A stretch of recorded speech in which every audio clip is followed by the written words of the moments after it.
The hospital halls were quiet except for the faint beeping of monitors and the occasional rustle of footsteps. Most of the night staff had already left, but Nurse Emily Carter remained, sitting beside an old man's bed. The dim fluorescent light above flickered as she gently held his frail hand. "It's okay, Mr. Reynolds," she whispered, squeezing his fingers lightly. "You're not alone." Tears welled up in the elderly man's eyes. "I haven't had a visitor in years. My wife is gone. My children, they have their own lives. I guess I just don't matter much anymore." Emily's heart ached for him. She had seen this too many times, patients who had no one. Forgotten souls waiting in silence, longing for a moment of kindness. She had already worked a 12-hour shift, but something inside her wouldn't let her leave. So, she stayed. She listened to Mr. Reynolds' stories, his memories of a time when life felt full. She laughed with him, comforted him, and when exhaustion made his eyes flutter shut, she held his hand until he drifted into sleep. What she didn't know was that someone else had been listening. From the other side of the room's open door, a tall man in an expensive suit stood watching. His name was William Hartman, a billionaire who had built an empire but lost something along the way, his faith in people. He had come to the hospital that night to visit an old friend, but what he witnessed instead left him frozen in place. In a world where people rushed past each other, where kindness seemed rare, he saw something different in Emily. A woman who had nothing to gain but still gave everything.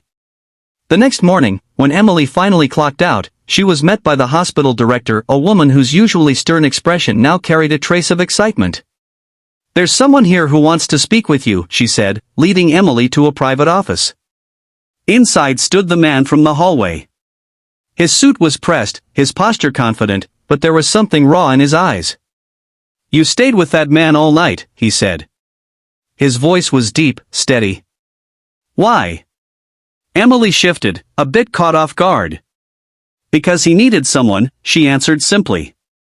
William studied her for a long moment before stepping forward. "People like you are rare, Nurse Carter. The world needs more of them." He reached into his pocket, pulling out a check. But it wasn't just a donation, it was an offer. "I run a foundation," he explained. "We fund projects that make real change. I want to create something that ensures no one like Mr. Reynolds has to feel alone in their final years. And I want you to help me build it." Emily's breath caught. "Me?" "Yes," he said firmly. "You. Because it takes more than money to make a difference. It takes heart." For the first time in years, Emily felt truly seen. She had spent so much of her life giving to others, never expecting anything in return. And now, a door was opening. A chance to take her compassion beyond a single hospital room, to turn it into something lasting. Tears pricked her eyes as she accepted his hand. "I don't know where to start," she admitted. William smiled. "We'll figure it out together." And in that moment, a new journey began, not just for Emily, but for the countless forgotten souls who would soon know they were never truly alone. Emily hesitated, staring at the check in William's hand. It wasn't just about the money, it was the weight of what it represented. "I'm just a nurse," she murmured. "I don't know how to run a foundation." William smiled slightly. "You didn't know how to change a life last night either, but you did." She looked down, overwhelmed.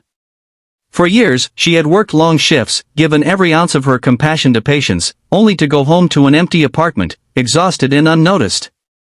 Now, a man who could have chosen anyone had chosen her. "What exactly are you asking me to do?" she asked finally. "To help design something real.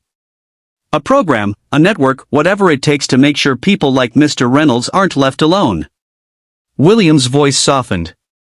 "I can provide resources, but I need someone who understands what it's like on the front lines. Someone who truly cares." Emily felt a lump form in her throat. She thought of all the patients she had sat with over the years, holding their hands in their final moments, knowing no one else would. The faces blurred together, but the loneliness in their eyes never did. She looked back at William, finally meeting his gaze. "Okay," she said, her voice stronger this time. "I'll do it." A rare warmth touched William's expression. "Good. Then let's get to work. The next few months were unlike anything Emily had ever experienced. She traded her scrubs for meetings, hospital rounds for brainstorming sessions. At first, the change felt daunting. She was used to hands-on care, not paperwork and planning, but every time she doubted herself, she remembered why she was doing it. With William's resources and Emily's first-hand experience, they built something groundbreaking, the Haven Project. A nationwide initiative that connected volunteers with elderly patients who had no family. It funded hospital visitors, senior companionship programs, and end-of-life care that prioritized dignity and human connection. But the true impact of their work hit Emily one evening when she returned to the very hospital where it all started. She walked through the halls, now filled with volunteers sitting beside patients, chatting, holding their hands, offering comfort, just as she once had for Mr. Reynolds.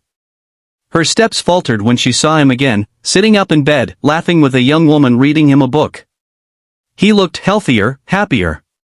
He wasn't alone anymore. Tears stung Emily's eyes. She felt a presence beside her and turned to see William watching the same scene. "You did this," he said quietly. "No," she whispered. "We did." For the first time in a long time, she felt something new, a deep, unshakable fulfillment. She had spent her life caring for others, never asking for anything in return. And now, because of one long night and an unexpected offer, she had created something that would outlive her. Something that would ensure no one, no matter how old or forgotten, would ever feel truly alone again.